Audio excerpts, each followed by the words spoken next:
Or do the rich people cringe and say, don't tell them that, Robert? Yes. Don't tell people what you know. Right. Keep them poor.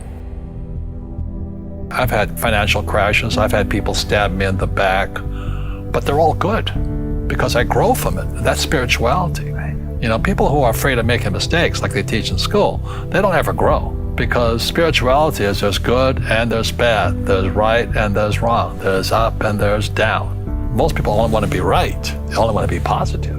Well, you can't have that. That's not reality. Well, I wasn't poor by most people's standards, but I came from a family with a poor attitude, if you know what I mean. Because rich, poor, middle class, poverty starts with a fundamental attitude. He says poverty is passed on. It's taught in your families. And middle class is taught in families. And so the people right now who are sitting at home, who are struggling financially or worried about money or unhappy, they may be making a lot of money, but unhappy with what they're doing, it was probably taught to you. You know, your superego was taught, get a job, work hard, or you'll never be rich, or the rich are evil, or whatever. Because the school system will never teach you about money. The school system was designed to teach you to be an employee, which is important, or a doctor or a lawyer, a specialist, but never about money. And what most people lack is real business knowledge, like accounting, like debt, like taxes. You gotta know that stuff, but they don't teach it in school to anybody.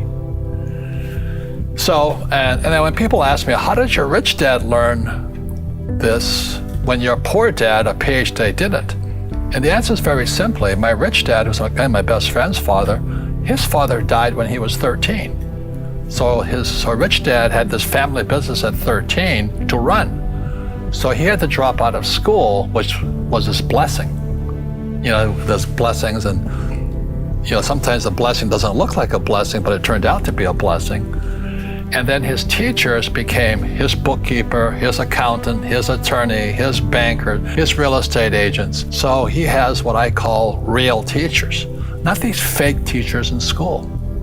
You see, most teachers in school, they're out of ethics. They teach subjects they themselves don't practice. I asked the teacher, I said, I'm in my third year of calculus now. It was called strength of materials. I said, am I ever going to use this stuff? He goes, no.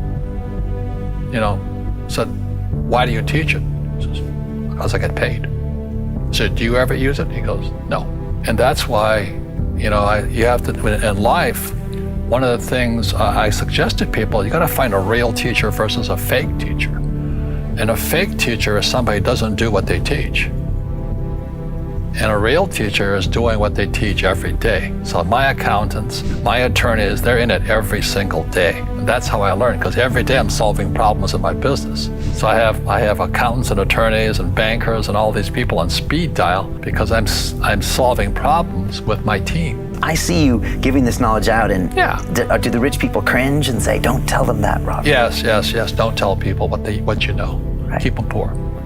But, unfortunately, the poor, as was in the Bible, I'm not real religious, the poor will always be amongst us because it starts up here. Right, it's that fear mentality. It's in their words, and the words become flesh. Again, I'm not really religious. I flunked out of Sunday school also.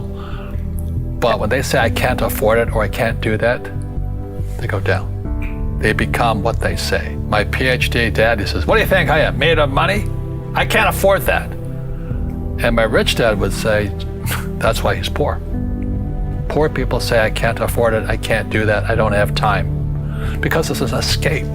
It's an escape. You know what I mean? It's easy to say, I can't afford it. And your rich dad used to say what instead of, I can't afford it? How can I afford it? How can I do that? What would it take, or why should I do that? He says a question opens the mind, a statement closes the mind. See, when you say, I can't afford it, your mind shuts down, and you become what you say. Rugby is a team sport, but so is soccer. The rules are different. And other people are golfers. They play by themselves. And so everybody's different. So my game financially is business, number one. Second is real estate. So what I say to young people is, you find your game.